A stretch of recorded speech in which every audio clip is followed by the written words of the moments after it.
I think one of the ways we've really expanded in the past couple of years, really made this a national March for Life, is by recruiting prayer services and regional masses for life from across the country. We've partnered with many different archdioceses and dioceses to do so. So to speak more about that is our national capital organizer, Debbie Duval. So Debbie, I'll turn it over to you now.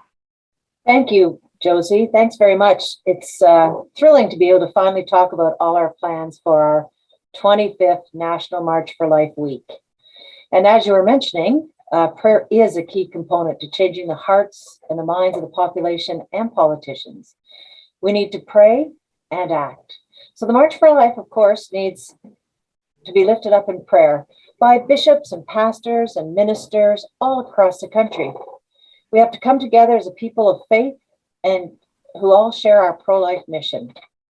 Last year, we had Masses for Life all across Canada and several prayer services. It would be really wonderful if all faiths across this country could organize services praying for an end to abortion. And let us know, and we'll make sure to include the prayer services and masses in our official March for Life schedule and on our website. Whether you have an online service or an in-person, please just let us know so we can promote and just pray for the end to abortion.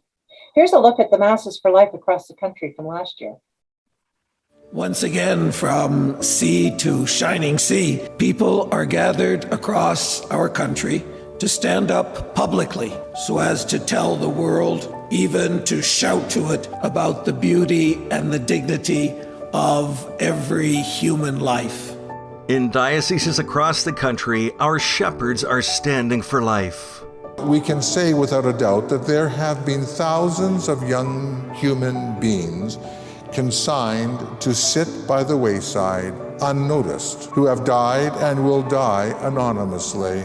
Some think abortion is their only choice because they have no one to turn to for help. At the other end of the spectrum, we know some contemplate euthanasia and assisted suicide out of fear of facing the end of their lives. Feeling alone and unloved is a crisis in our time.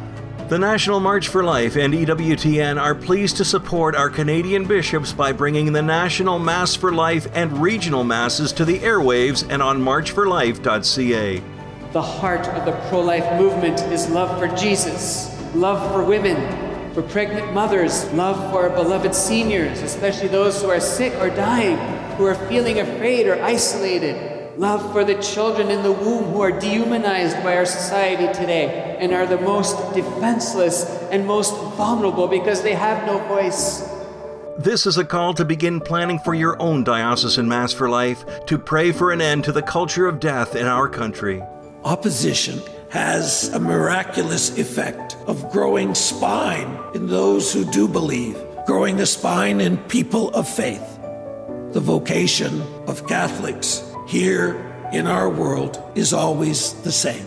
Make disciples of all nations, including our own. Surrounded as we all are today by fake news and indeed downright lies, the media often refers to abortion as the termination of a fetus. Such language dehumanizes the unborn child and deliberately misleads the public into believing that abortion is not the killing of a baby. We have sadly reached the point when the deliberate killing of another person is even called end-of-life care. What a travesty.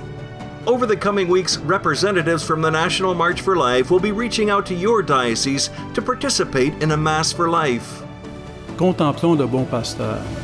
Apprenons à mettre en premier la valeur de la vie et à servir la vie, la dignité de tout être humain. Let us renew our involvement wherever we live and to partner with members of our parish or other faith groups and organizations to continue lobbying our elected officials about these matters. Thank you to our Canadian bishops, priests, and religious brothers and sisters who stand with us for life.